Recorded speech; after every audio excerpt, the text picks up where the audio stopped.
Oh, may hapon sa tanan. Um, Salamat choir, lindot kayo. Someday God will make everything new. Someday that will be our hope is in God, ug ang Dios nga atong gisaligan dili mo pakya sa iyang saad. Amen. Again, I would like to ask for an apology o mga kung pasaylo kay tungod wala ko'y mahatag na printout kay ganina gisulayan nako ang printer dili mo cooperate nako.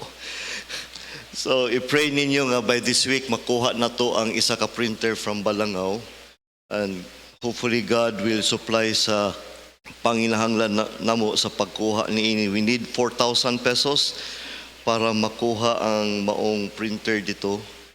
O anyway, kung isaad ninyo nga hopefully by next Sunday mahatag na to tanong printouts sa ato ang series may tungod sa doctrine. Amen. So please bear with me. So salamat once more Pastor Paul sa imong pag salig sa afternoon service nganhi kanako, og palihog ko Robert sa ko ang slide. Atong hisgutan karong kahaponon kaning principle of preservation, inspiration, and translation and communication. Actually, preservation alone, usan na siya ka Sunday schoolan. Inspiration, so upat ni ka Sunday schoolan, pero ato ning i-series, o I was really trying to reduce the lesson para mahimo siyang haom sa church setting tungod kay ang akong gipang-prepare nga kani nga mga lessons kasagaraan ani para sa mga pastor. So tuguti nga maghisgot ta karon sa academic side of Bible study. So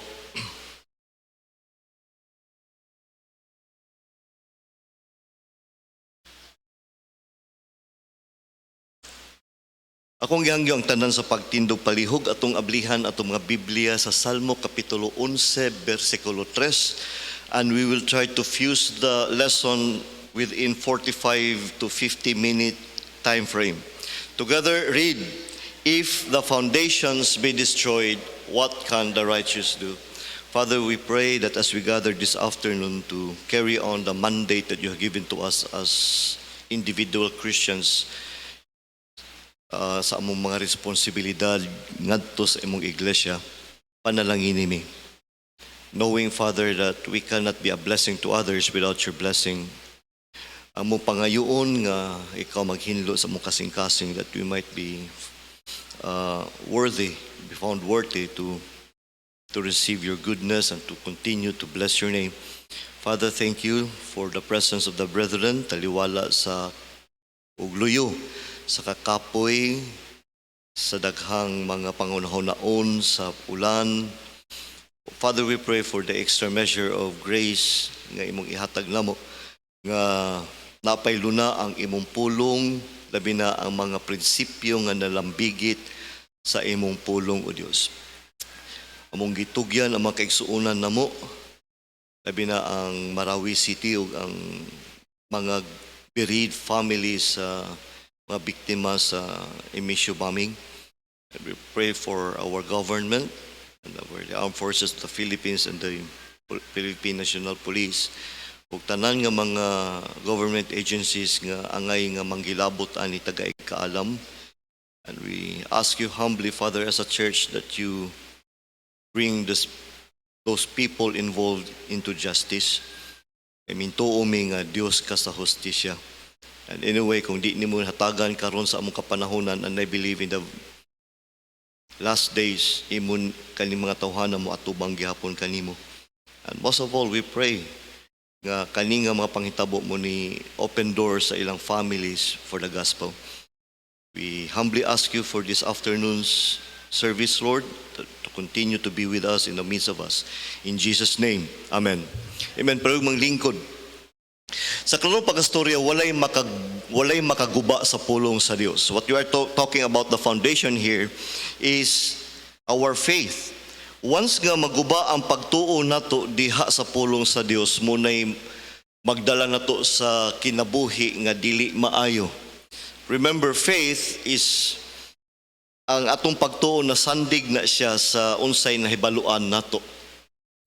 O gitagaan tag kapasidad sa Dios nga ato ang timbang-timbangon kung kaning ato ang nahibaluan, sakto ba ni o dili mo nang naatay gitawag og understanding. We have that power. Kay naatay kapasidad sa pagsabot. Without understanding, without knowledge, there will be no wisdom. Remember, ang wisdom is the right application of knowledge. In fact, ang wisdom gikuha na siya sa duha ka pulong, wit o dam. WT o dam. Ang WT, kanang word nga wit, that means knowledge. When you say wisdom, that is the domain of knowledge. Ang usay ginsakpan sa knowledge, usa kadako ang imong knowledge. So, without knowledge and understanding, there can be no wisdom. Ang wisdom, wala siya'y magamit sa pagpanday sa itong kinabuhi without knowledge. O we understand nga ang faith is knowledge-based. Sa una, naatay pagtuo pero nasandig sa dili mao nga pagtuo, nga kahibalo. Ang atong kahibalo nasandig lang sa pagtumo-tumo or gitawag nato og human philosophy, tradition sa church. Unang naatay pagtuo sa Dios pero lahi nga matang, lahi nga klase. Until gidalata sa Bible, gitawag ta ngadto ta sa gospel, na koreksyon na lang ato ang knowledge mahitungod sa salvation mo nang nakabaton ta sa pagtuo ni Kristo. Primarily, kani nga series of lectures are to address the biblical mandate of God to the individual Christians. As Christians, nga nagpailang nga mga iya sa Dios, gisugo ta. Let us read together 2 Peter 3:18. Ready, read.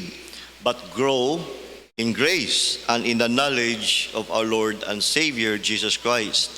To Him be glory both now and forever. Amen. So duha ka side kinahanglan mo tubo ta sa maayong pamatasan or the graces of God, that is character. Pero dili siya gusto nga maayo ra kang tao kundi naapo kay kahibalo. Kay daghang Kristohanon nga maayo kay siya pero wag siya doktrina. Pero naapoy mga Kristohanon nga puno pos doktrina, wa po'y batasan. So kilalan balanse ang gusto sa Dios. Yan, kilalan nakabalo ka ngano nang imo nang gituuhan. Why we use the Bible? Unsa may nahibaluan nato sa Bible? Basta pulong sa Ginoo. Yan, naarabay mga tao nga kutihan po kay utok. No naapoy mga tao, but honestly, dili gid sila critical nga against sa Bible kun dili nangita lang gid sila og tao nga gamiton sa Ginoo nga mukonbinser nila aron tuuhan nila ang Bible, and once nga makakuha sila nga kuan nga kanang gitawag nga convincing rason, makaingon sa tinuod bitaw, no?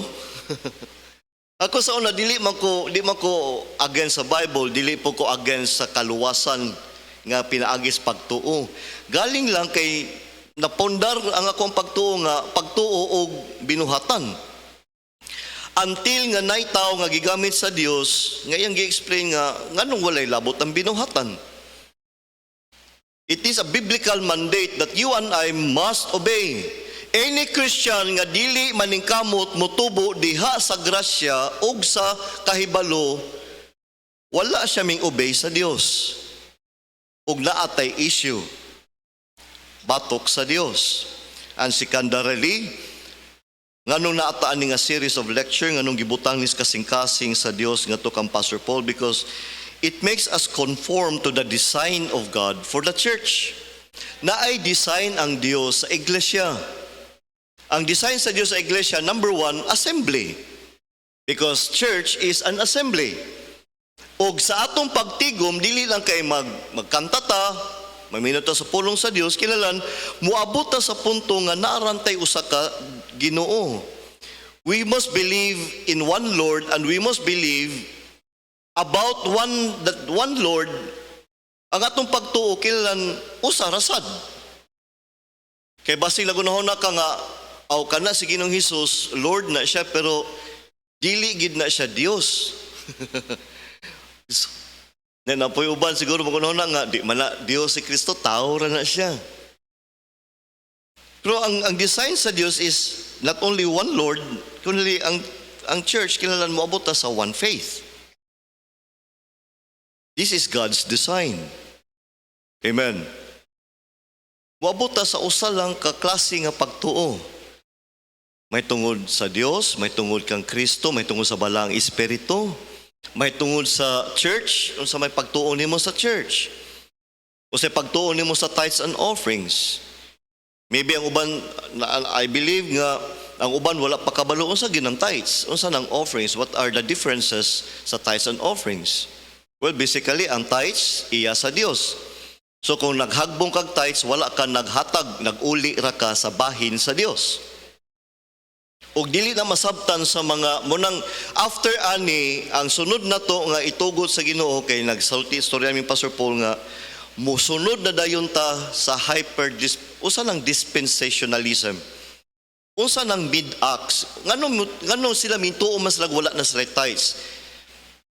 Well, moabot ra ta ana, pero atong ato sa pinaka-basic nga principles may tungod sa Bible.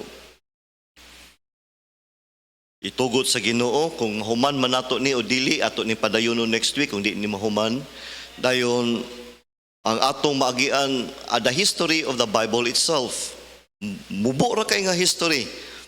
Then sunod, lastly, naatay lecture, naatay Sunday school, naay pagwali tungod kay we want to address, the church or the leadership wants to address issues regarding the King James and other translation issues that confront the present and future generations. O ang isa sa issue nga pinakadako karon is, do we have a Bible today?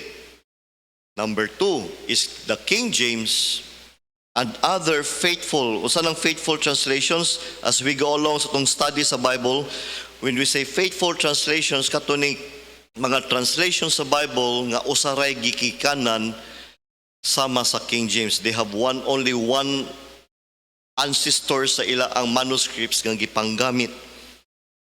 Muna gitawag na itong faithful translations. Aside from the King James Version, wala pa King James Version, kaya ang King James nahuman man siya 1611, wala pa ang King James naanay mga Bibles nga gikan sa faithful manuscripts, gitawag na ito ng faithful manuscripts, or gikan sa sakto gyud nga mga manuscripts. For example, ang Spain, before sa King James Version, ang Spain naana sila Bible nila nga gitawag og Reina Valera. Masugumakan gyapon na ninyo sa unahan.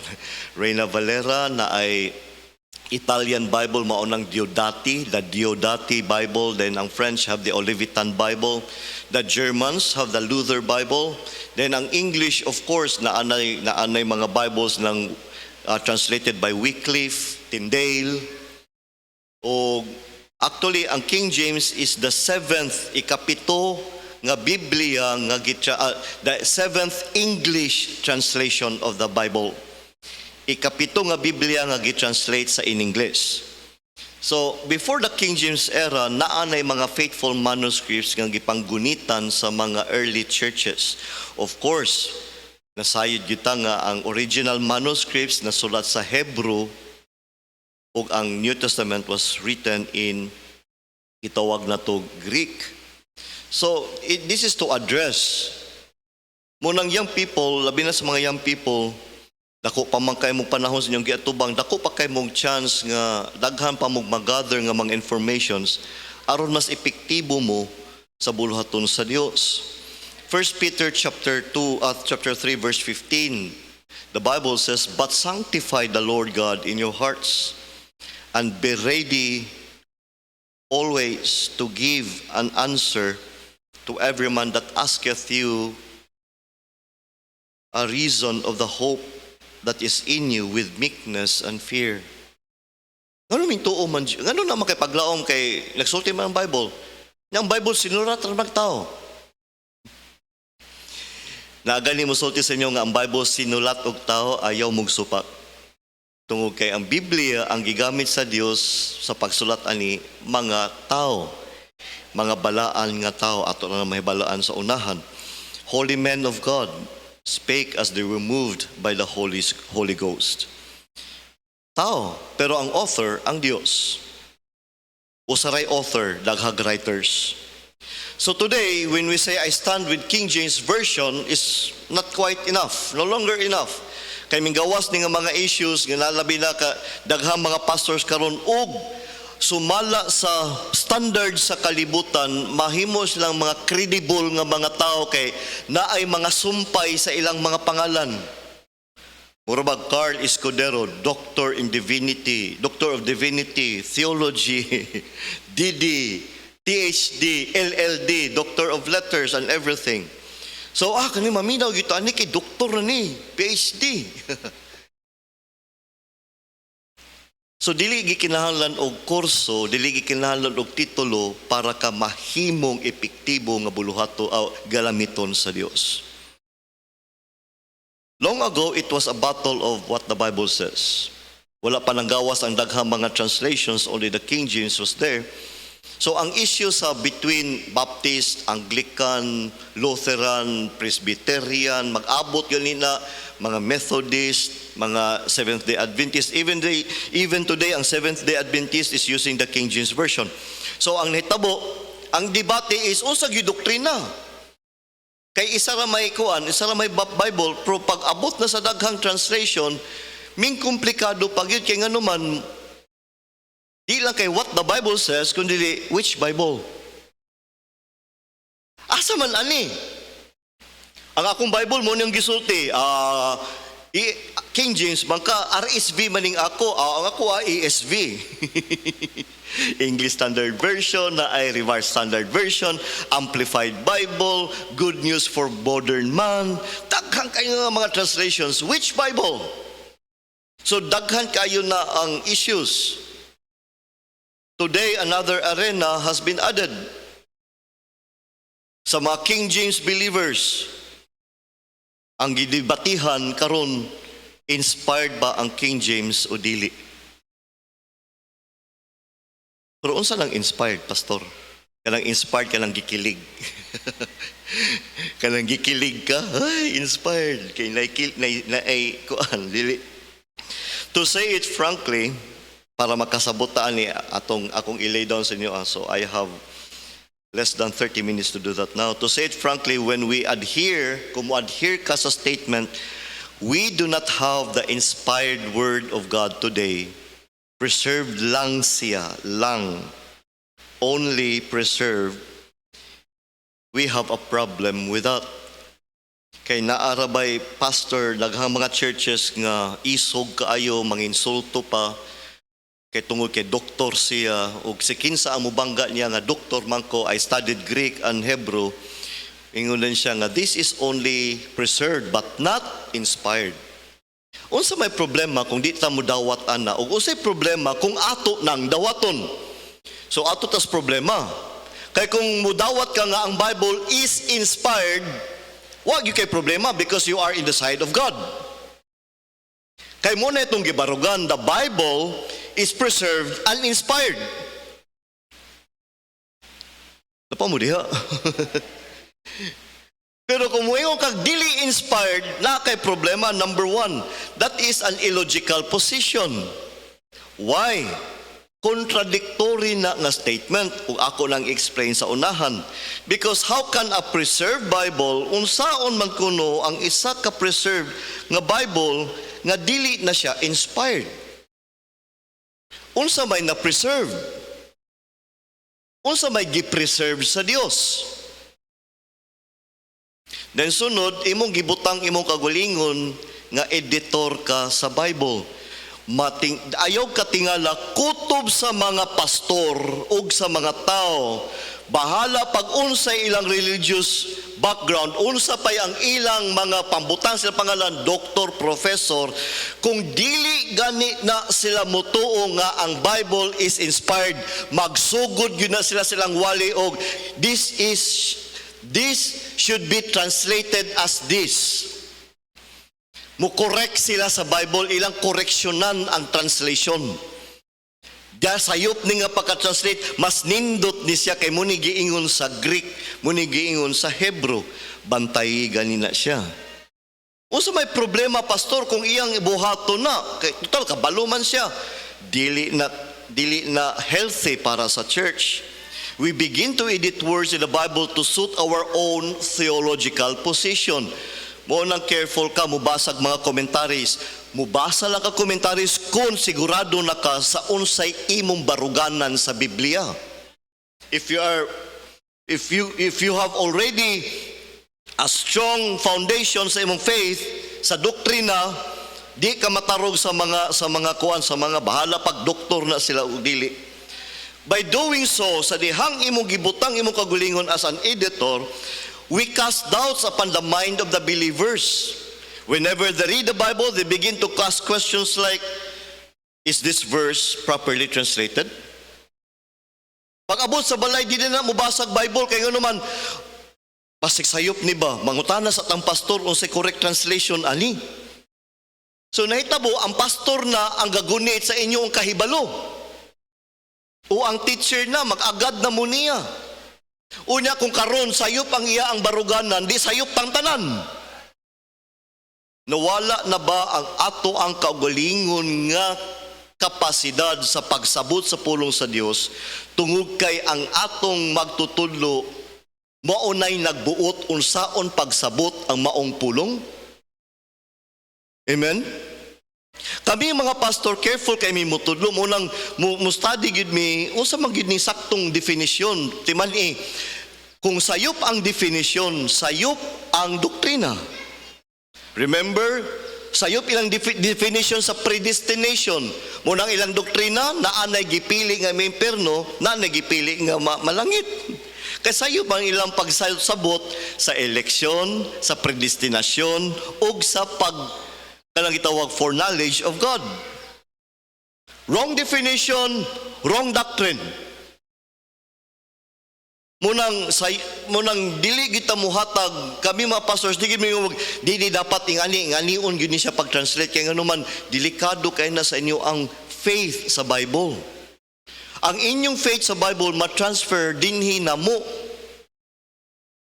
Kay nganuman sa inyong kapasidad, sakto ka ni, ang mag-agad lang tang pastor, mag-agad lang tang sir, mag-agad lang tang brother. Nakuha ko ninyo, napaudiya? This would shatter our faith in the very foundation in which our Christian lives are built upon. Remember, without biblical faith, walay Christian life. We are called Christians because of our faith in the Lord Jesus. Christianity is faith-based, biblical-based. Kung sayop ang atong pagtanaw o pagsabot sa Bible, sayop ang atong Kristyanismo. If the foundations be destroyed, unsa na may mahimo nato? Because for me, biblical faith, para ang faith mahimong biblical, it is a logical confidence based on the factual Word of God.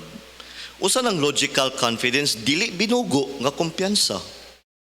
Dili tungo kay kabalo na ka mo drive, magpaturagas kas dalan. Kumpiyansa kay kabalo na ka mo drive. Pero naa kay logic. Amen? Naatay panghuna-huna po ba nga kumulusot ka, bangga gyud ka, makabangga pa ka.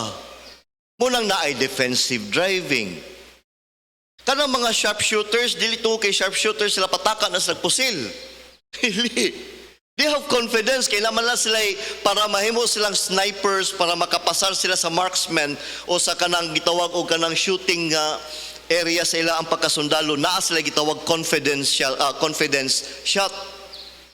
Usa na confidence shot, ang imong amigo patindugon dito, paguniton og duha ka balon, ug imong pusilyon ang balon.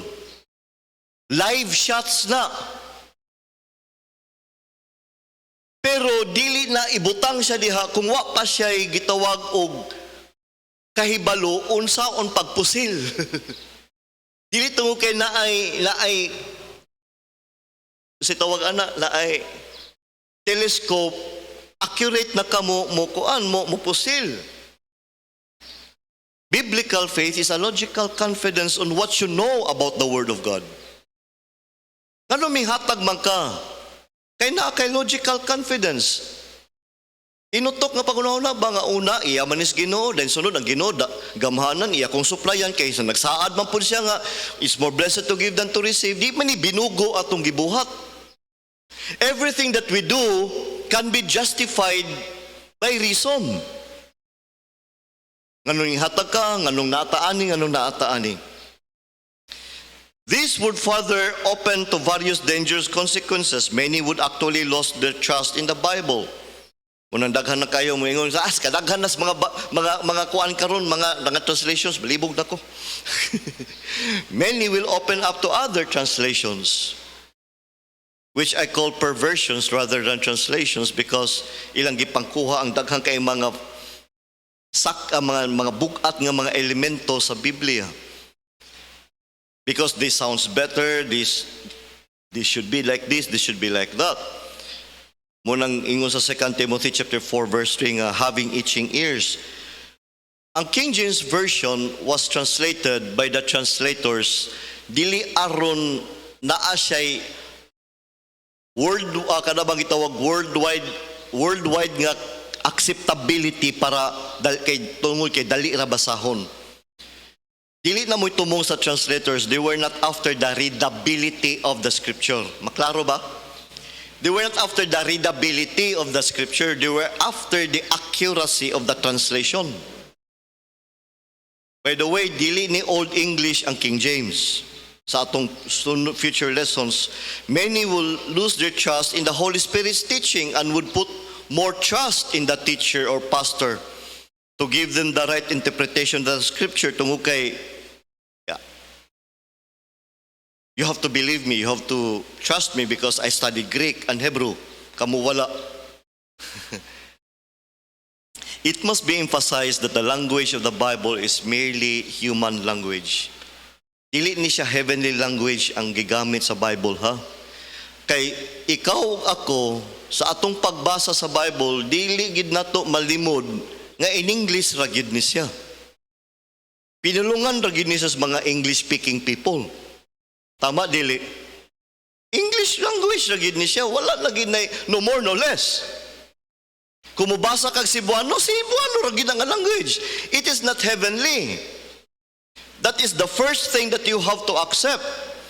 The Bible, ang Dios nagamit siya normal human language. Hebrew, Greek, Latin, ug asa nigi translate. Pero nganong set apart ni siya sa tanang libro nga sinulat ra sad og tao? Paghingalan mo og mga libro nga naas in English, nga sikat kayo, Encyclopedia Britannica, Book of Knowledge, unsa pa? Shakespeare, Hamlet, Romeo and Juliet. Sinulat og mga tao, pero nganong ang Bible lahi siya. Bahalag parehas sila sa lingwahe nga gigamit. Tungod kay ang Bible is what? The only book written by man, authored by God. Mora ni siya ang only book that is given by inspiration of God. Because of inspiration, mo na ang Bible lahi. Ayaw ninyo og ikumparar ang Bible sa sinulat og tao nga mga libro tungod kay di gid na sila katupong sa Biblia. There's something in the Bible that sets it apart, and that is inspiration. Because of inspiration, the Bible is the very Word of God. Maog yun ni ang pulong sa Dios ug wala nay lain. It does not contain the Word of God. It is the Word of God. Our hymnals, our books, gospel tracts contain the Word of God. Kaya na may pulong sa tao nga gigamit sa pag-expound ana. Ang kanta sa choir, it contains the Word of God, but it is not the Word of God. Only the Bible is the very Word of God. So wala na ilaing rason why we call the Bible the Word of God. It is only because of the word inspiration. Wala na ilaing rason nganong gitawag na siya pulong sa Dios tungod kay kini inspired. Without the inspiration, the Bible is reduced to the level of man's work.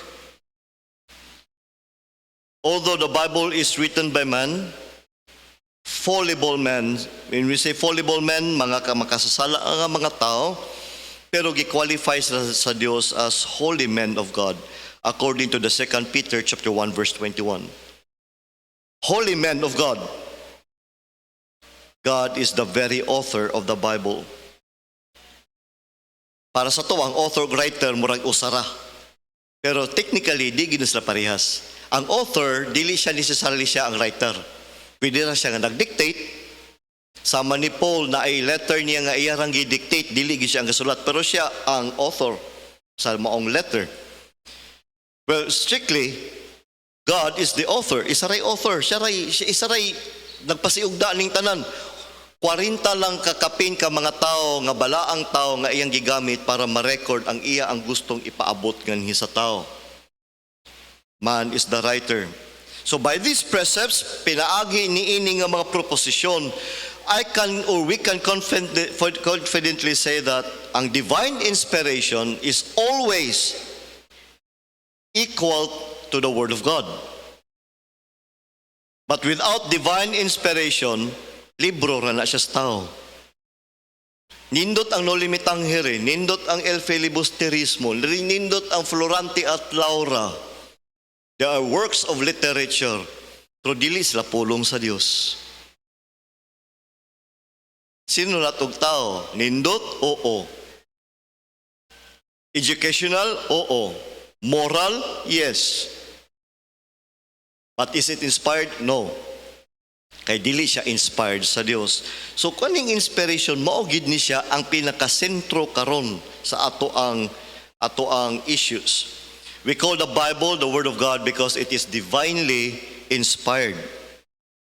Again, it is inspiration that makes the Bible the Word of God. Wala nagyulaing prinsipyo ang nakapahimo sa Bible nga pulong sa Dios. Inspiration ra gyud. So ato nang hisgutan, preservation and inspiration. Psalm 138 verse 2. Ready, read. We must realize nga ang pulong sa Dios mas dako siya respeto, iyang gipataas ang iyang mas taas siya og estimation kaysa sa iyang pangalan. Kung bugal-bugalan nimo pangalan sa Dios, masuko ang Dios kay iya ng pangalan. In fact, ingon siya nga, thou shalt not take the name of the Lord of God in vain. Ay inyong pasipad-i ang pangalan sa Dios, ay inyong isaya-saya ang ngalan sa Dios. In that light also, manang kanya tumbaba, tangtangon na ito sa tumbaba, kaning word nga, sus, Mariusip. Sus, Ginoo. Imurang gisaya-saya ang ngalan nga, Jesus nga, very, very precious kaayo. Daghang kay Kristohanon hanturon nga, sus, paghihapon. Di gud mawa ng sus. Pero mas labaw pa sa iyang pangalan, ang iyang pulong. Kung imong ipakaubos ang iyang pulong, dako kag isyu sa Dios. Kung imong isalikway ang pulong sa Dios, dako kag isyu sa Dios. Kay He has magnified His word above His name. So kung dili ta mo obey siyang pulong, dako kay tag issue as a church or as an individual Christian. We may not know it, we may not, kay tungod kay uban bag-o pa, mo ba pastor? Yeah. Pero the Bible says, ang iyang pulong labaw pa sa iyang pangalan.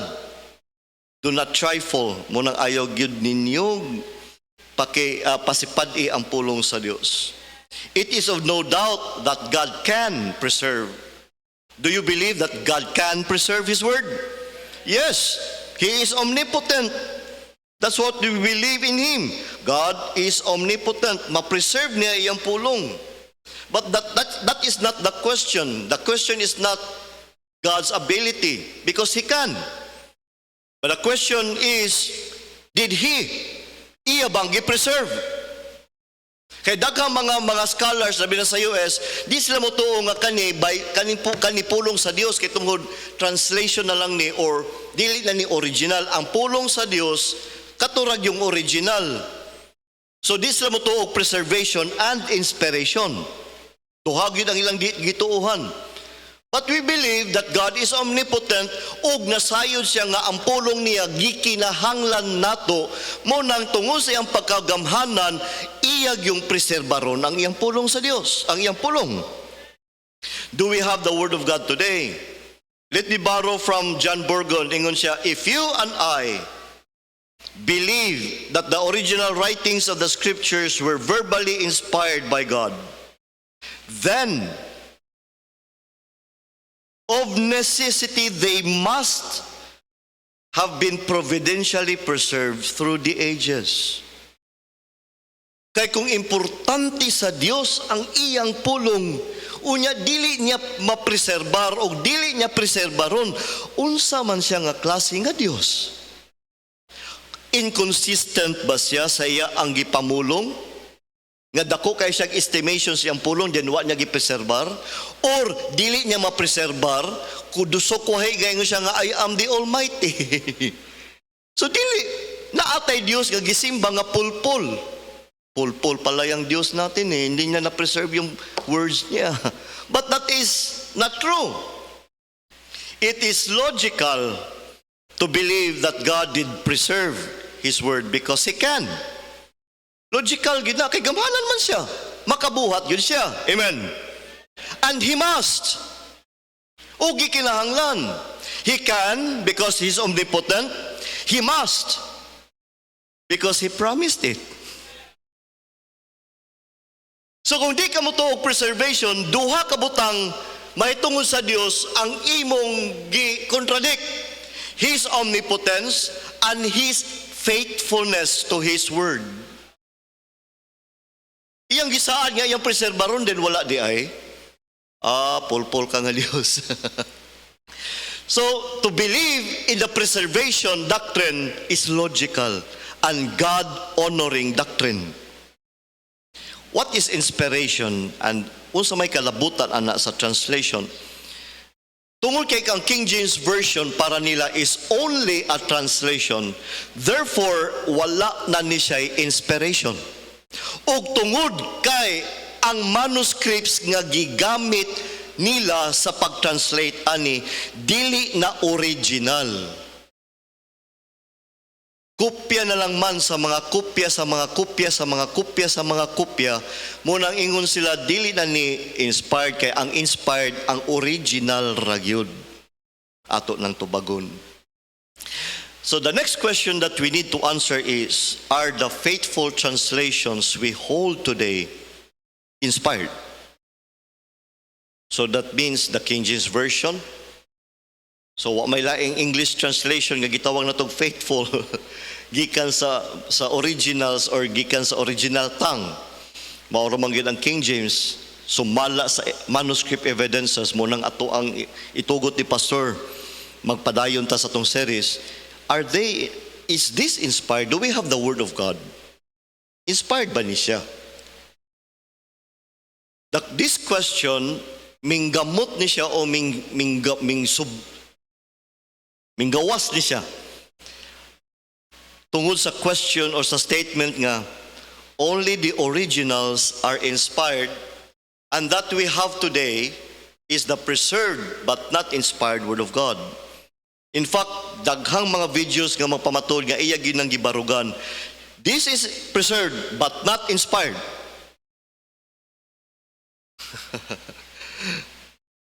Well, atong girespetuhan nga naa siya katungod sa pagbaton og prinsipyo nga iya rapod. Iya na.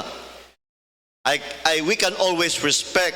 Mo nang gitawag respect. Respect means does not mean agreement. Respeto lang nako nga naa kay katungod nga muhambin ana nga pagtuo, pero I cannot agree with what you believe. Bing respeto tas mga bayot og tumboy pero di ta ka-agree silang lifestyle. Bing respeto ta nila. Respeto tas mga bisyoso pero di ta ka-agree silang lifestyle. Respect does not mean agreement. I respect him because he's the man of God. But I do not agree with him in this matter. Kaya nga naman, kung dili ka mutuo nga ang Bible dili na inspired, imong gipakaubos ang pulong sa Dios. Timani ang iyang pulong, iyang gimagnify, labaw pa sa iyang pangalan. When Apostle Peter wrote 1 Peter 1:23, being born again not of corruptible seed, but of incorruptible. Kay incorruptible man siya, therefore, kani nga incorruptible word liveth and abideth in the originals. O sa gisultis Bible, mabasa ninyo or hanap kayo. By the word of God which liveth and abideth in the original manuscripts. Oh, sorry. The key there is, which liveth and abideth forever. Forever gani, forever. It means, sa atong panahon, naa pa ni kay forever good. Mamatay na lang atong mga apo, kung itugot pa niya, that is still part of forever. That is still covered by forever. So one cannot help but ask the question, if the Word of God, a valid question, nakapangutan na ka, kung ang pulong sa Dios buhi og nagapabilin sa kahangturan, asa man ni karon? A valid question. Diba? Asa ni karon? Well, ang Bible mo depensa sa iyang kaugalingon. The Bible was given for us as a key para masabtan nato ang plano sa Dios sa eternidad o sa atong kapanahunan. Kay tinuod man gyud pod na, kung tinuod nga ang Bible dili mawala, asa man ni karon? Kaya ang ilang unahuna nawala ng Bible kay wa na may original. Surely sa klarong pagkastorya, ang original manuscripts dili gyud recipient sa maong promise kay nganuman wala namang karon ang original manuscripts. Dugay namang nadugta. In fact, nabantayan ninyo o basig wala lang mo nakapangutana sa dihang gihatag sa Dios ang Ten Commandments sa Israel. Mangutano ko sa inyo ang original ba nga Ten Commandments nabasa sa Israel? Nabasa ba nila? Wala. Kaysa dihang gabit-bit pa si Moses gikan sa Mount Sinai, pagnaog niya nagpabadlong ang mga Israelites iyang gibuak. Iyang gibundak, nabuskag nabuak ang nanggupok ang tablet of stones, ang papan sa bato. Gibuak niya. Wala nabasa ang original. Una yung Moses, ingon ang Ginoo, balik ta sa ka Moses ba? Kay imo magibuak ang akong gihatag nimo, hala, ikaw magsilsil dito. So, dili na to original ang gipabasa ni Moses sa Israel ug kato nga kopya gibutang sa Ark of Covenant. Pag-abot ni Jesus Christ, wala na siya nakagunit sa original manuscripts. Nasayod ba mo, ana? Sa panahon ni Kristo, kopya na lang sa mga kopya ang iyang gibasa dito sa sinagoga. Kay dugay rang nadugta ang gisulat ni Moses, gisulat ni Joshua, ang gisulat ni Samuel and all the prophets. They were long gone already. If the originals were gone, do we still have the scriptures today? If we still have the scriptures today, where are they? Valid questions. The Bible itself has the answer. Munang basaw na to ang Isaiah chapter 28 verse 11 and 12. Og wala ni siya dinhi, pero kaning Isaiah chapter 28 verses 11 and 12, gi-quote ni siya ni Pedro o ni Pablo sa iyang sulat ngadto sa mga taga-Korinto. In the law, together read, in the law it is written, with men of other tongues and other lips will I speak unto. Usan lang these people? Gentiles or Jews? Ang young nation. Ingin niya, with other tongues and with other lips I will speak to these people, mga gahig ulo. Yet, for all that, they will not hear me, saith the Lord. Don't you know that this is a this is a prophecy fulfilled sa atong kapanahunan.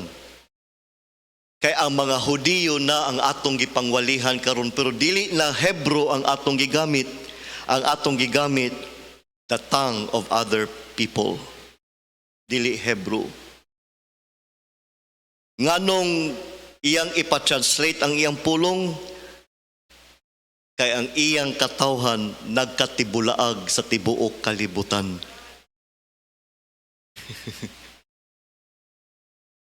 Nangatao, di na sa kabalog Hebro. So ang Ginoo, para maapas niya ang iyang mga katawhan, para madala niya ang iyang katawhan balik niya, nag-raise up siya mga Gentiles nga muwali sa iyang katawhan aron modala pagbalik ngadto kaniya. Using the tongues nga dinasa sila na tao, o using the translation of the scripture nga iyang gihatag ngadto sa mga Hudiyo nga gitranslate sa ilang pinulungan. Other tongues means the tongue of other speaks about languages wherein his word were translated into his people in order to reach his people. Kanang word nga, these people. Because on the side note, Bible translation is in fact planned by God. Kay kabalo siyang makatibulag ang mga tao, iyang ipatranslate ang iyang pulong para maabot ang iyang katawhan. So nag-ingon sila nga ang translation dili biblical, they are wrong. Mismo ang Ginoo iya ng plano. In fact, mismo ang mga bungol ug mga amang can have the Bible in their language, mo lang na-sign language. God knew that his people would be scattered around the world. God did preserve his word. Where? In the vernacular Bibles that we have now. King James is the only Bible given by God to the English-speaking people. Para sa mga English. Good, well and good kung nakasabot kag in English. Nya kung di ka kasabot in English, usa may access nimo sa pulong sa Dios. Mo nang gikilalan i-translate. Mo nang naatay translation from King James to Cebuano. Ug ang Cebuano dili na siya basta-basta nga translation. Mo na yung ay Cebuano ra man ni dili oy. Kung itapad nimo ang King James ug Cebuano, pareha ra na pulong sa Dios. Ang isa in English, ang isa binisaya. But they are both words of God in the language wherein asa sila gitranslate. So ayaw mo kasayop, daghan tag gipang koreksyonan nga huna-huna. Kay nay mga pastor nagsulti, King James ang standard. Kisa may nagsulti. Well, in our translation, King James ang among standard, kaya nga naman, maura may source nato sa pulong sa Dios. Di man may kabalo sa Hebro o sa Greek. Actually, sa dihang among gitranslate ang King James, 1% ra ang Greek o Hebro nga among gitanaw.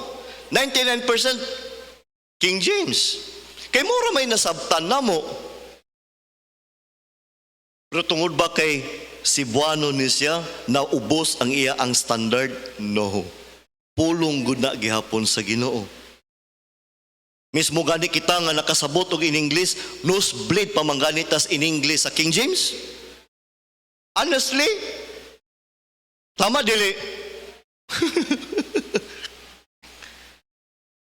These faithful translations are still God speaking just as He was speaking to the Greeks and Hebrews. Gipatranslate niya sa Hebrew, ang iyang gihatag sa Hebrew kay ang iyang katawhan Hebrew man. Ang iyang pinili, Hebrew man ang language. Natural kung iyang gamiton ang lingwahe sa uban. Amen? God is wise. In every faithful translations of God, God is still speaking. Munang dili gikilalan mo agi ka og Hebrew o Greek. Munang ako bitaw I corrected myself along the many years. Sa una mag-Sunday school ko in the Hebrew, in the Greek kay nindot kay paminahon. Kay napo kay knowledge sa Hebrew o Greek. Pero careful ta. Kay ngano man ang message na is, we can only understand the Bible if we know Hebrew and Greek. That is wrong. We can know God adequately in the translations. Enough na ang translation nga magpailan na to kinsa ang Dios ug unsa ang iyang doktrina. Dili lang tagikilalag Hebrew and Greek, wala na. Hinoon, kami nga nagtuon, sometimes we go back there kay para makita na mo ang synonyms, ang antonyms. Actually, sa among pag-study ani, muagi gyud kog Hebrew and Greek para kay miagi mas ila magigamit ang Hebrew and Greek, gamitan po nako sa Hebrew and Greek to explain our stand nga bisan pag actually bisan wala ning Hebrew and Greek, makita nimo ang Ginoo naglihok sa iyang pulong. Akong ipakita sa inyo. The word of God liveth and abideth forever. Liveth and abideth define inspiration and preservation. Liveth, inspiration. Ako na-explain, anong liveth? Ang inspiration o ang life, isara. Preservation, nagpabilid. We still have the word of God today. In fact, in our generation, bulahan ta kay duha kapulong ang atong gigunitan English ug Cebuano. It is in our generation only. So it is my heartfelt and humble goal to establish the following. The inspiration of God, ang inspirasyon sa Dios, extends even to the copies of the originals. I will prove that. Kilala mo niya itong gituuhan. Nga bahalag kopya lang sa mga kopya, as long as saktong pagkapukopya, pulong gid na siya sa Dios. The inspiration of God extends even to the correct translations of the copies of the originals. We believe that the Cebuano Bible that we have is also inspired by God because it is the Word of God. Also my proof, 2 Timothy 3:15 to 17. I do not have this. Palihog ko, Robert. 2 Timothy 3:15 to 17. Kindly. Just quickly, because I barely have 10 minutes to go. And that from a child, ingon si Paul kang Timothy, that from a child, thou, Timothy, hast known the Holy Scriptures, which are able to make thee wise unto salvation through faith which is in Christ Jesus. So Timothy had the Scripture. He knew the Scripture. And this Scripture, balik sa palihog 15 sa, and these Scriptures, gitawag siya Holy Scriptures. Amen. Alright, 16. O kani nga Scripture nga nahibaluan ni Timothy, ingon din si Paul in 16, all those Scriptures, Timothy, is given by inspiration of God. So, it is given by inspiration of God. There's the key nga gihatag sa Holy Spirit. We do not need Hebrew and Greek from here on. Verse 17, for what purpose? Doctrine, reproof, correction, and instruction in righteousness. Nganong gikilalan kag doctrine, reproof, correction, and instruction in righteousness? Kay ang katuyuan sa Dios nato nga mga tao sa Dios. Di lang kay ang pastor, kundi kitang tanan individually. Mahimutang hamtong.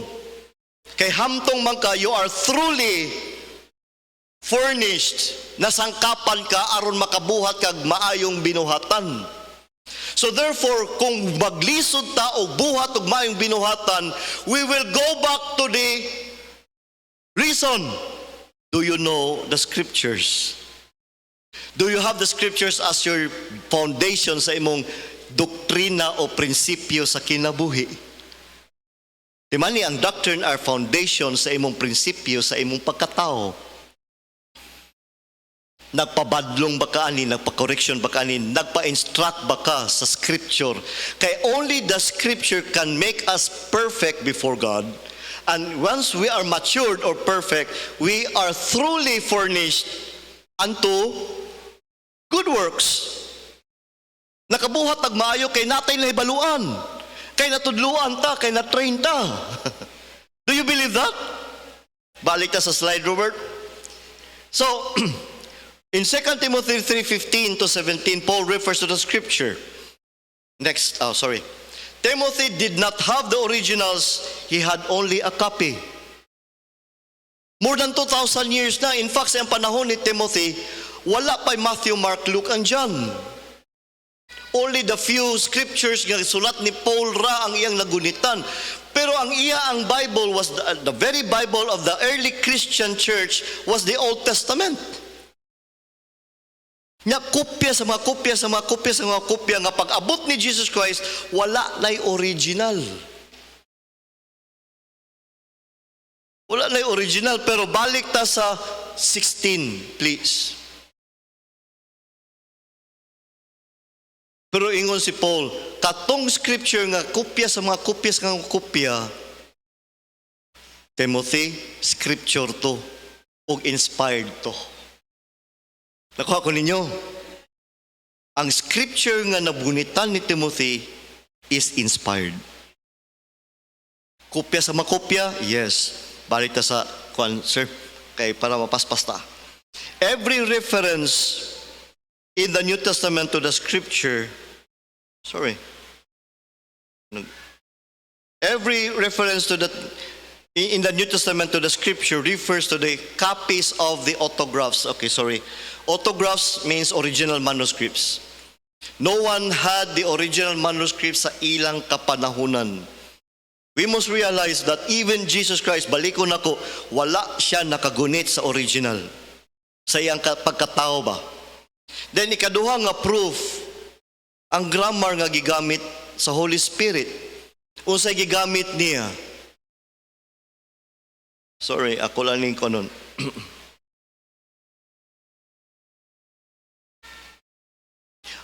Ang grammar nga gigamit sa Holy Spirit in Timothy chapter 3 verse 16, all scripture, unsay sumpay? Balik ko no, Bert 3:16 kay di sa mo sumpay. All scripture is. Kung ang Holy Spirit nag-refer pa siya sa original, unsay gigamit niya nga grammar? Past tense.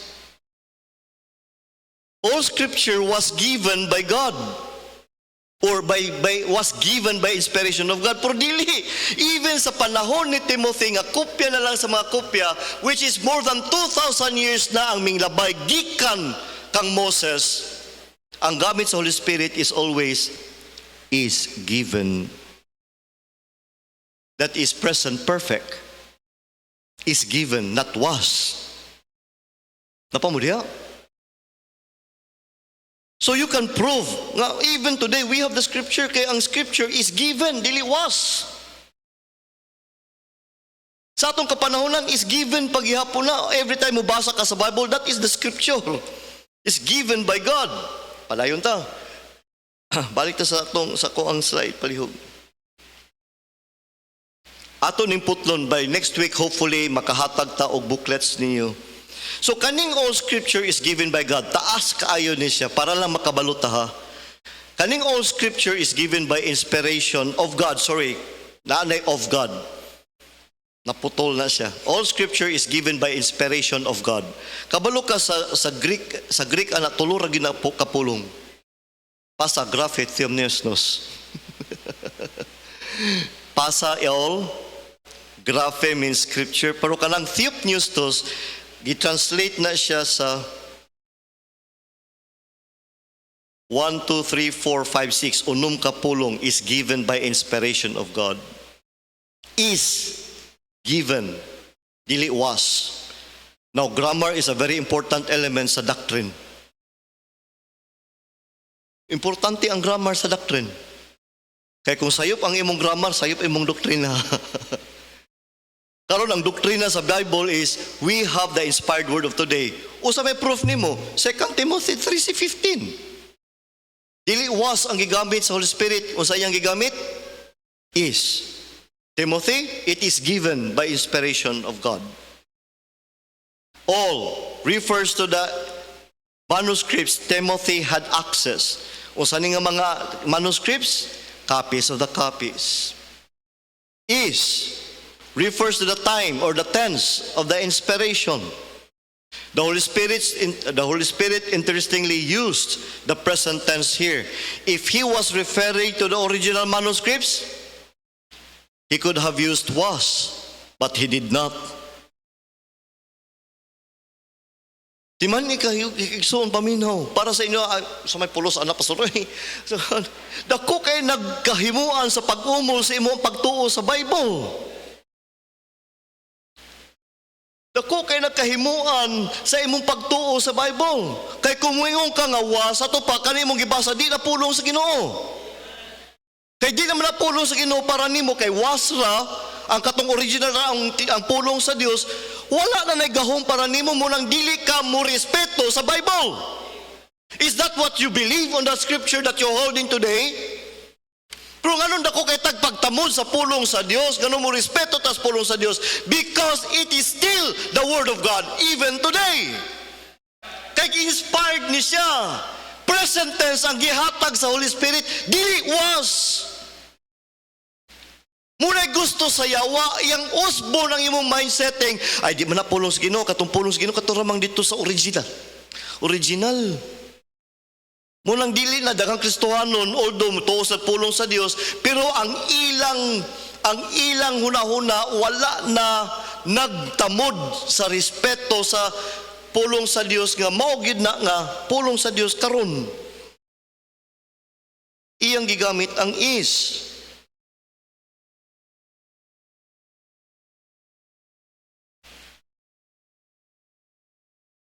Then napaingon nila, translation ramang gud na siya maunang wala na inspired.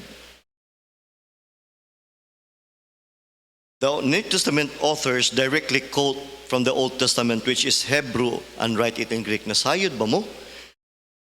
Nakarealize ba ta nga ang New Testament is in Greek?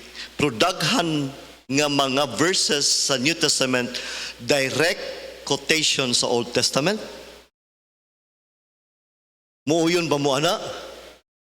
Karon kung direct quotation gikan sa Old Testament, therefore ang Old Testament Hebrew ilang gisulat dito sa Greek. O si tawag ana, translation. Na isa ka pastor nga iyang gituuhan nga basta translated na gani di na napulong sa Ginoo. Kung nga isa ka Diyot, nagwali kag New Testament pulong sa Ginoo. Oo. Nya karon kay kanang mga New Testament quotations gikan sa Old Testament Hebrew, nya gid-translate nilang Paul, gid-translate nilang Matthew, nilang Mark. Deuteronomy chapter 4 verse 4 is a direct translation from the Hebrew Deuteronomy chapter 8. Nya dito sa chapter 8, dito pag sa Deuteronomy, man shall not live by bread alone, but by every word that proceedeth out of the mouth of the Lord. Lord ang gigamit sa Deuteronomy. Pero sa pag-abot sa Matthew 4:4, ingon siya, but by every word that proceedeth in the mouth of God. Napay variation. Then Greek ang pagkasulat ni Matthew, Hebrew ang iyang gikot. Mangutan ako, di na ba ito pulong sa Diyos kay translated na ni Matthew? Nakuha ko ninyo?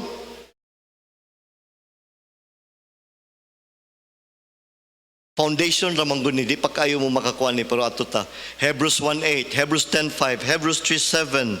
These are direct quotations from the Old Testament. So obviously, because a translation may be correctly called what the Holy Ghost saith, it is still the Word of God. Even the Lord Jesus Christ himself quoted directly Hebrew scriptures and was recorded in Greek. Muna kong giingon sa inyo man shall not live by bread alone, but by every word that proceedeth out of the mouth of God. Did God intend for only those who had the original manuscripts ang mo-obey ani? Dili. Yang gi-intend nga ang yang pulong i-obey sa tanan. Dili lang kay katong nakagunit sa original. Or did he intend for only those who could read Hebrew and Greek to obey the Bible? Of course not. Kitang tanan gi-expect sa Dios nga mo-obey ta sa pulong niya. It means dili lang gikinahanglan ka og Hebrew and Greek. Di nagikilala mo ato pa kag Bible school para mo-obey ka sa Dios, para makabalo ka sa iyong gisulti.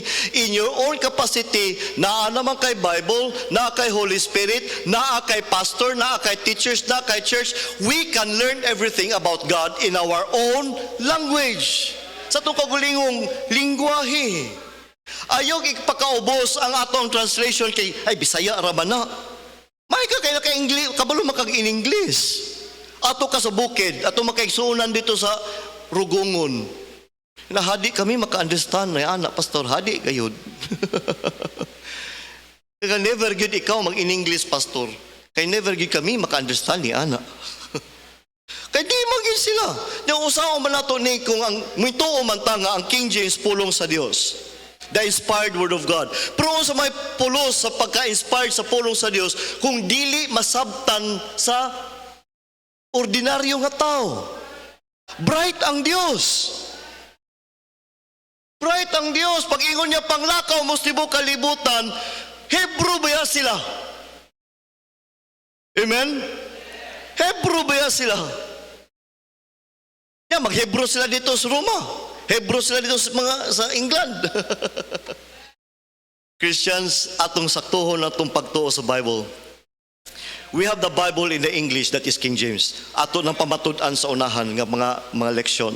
Ako lang gihatag sa inyo. Next week, itugod sa Dios, ato pang salumon o tarong ang word nga inspiration. Nganong inspiration ang gigamit sa translators ani nga pulong? Dili lahi nga pulong. Unsa nang inspirasyon gyud? So I hope nga nakuha ninyo ang kuan lang ang natay introduction pa man manindog ta. Father, we thank you, Lord, that you have given us the preserved and the inspired word. It is inspired because you have preserved the inspiration. We pray nga mudako ang among pag-estimar sa imong pulong kaysa sa una. Mas dako ang among pag-estimar sa amo ang imong pulong karon kaysa kaniadto. Tuguti nga mapareha minimo that we will magnify also your word. Tung kanimo imong gitug ang iglesia nga makahiusa man niya ani nga pagtuo amahan in Jesus name. Amen.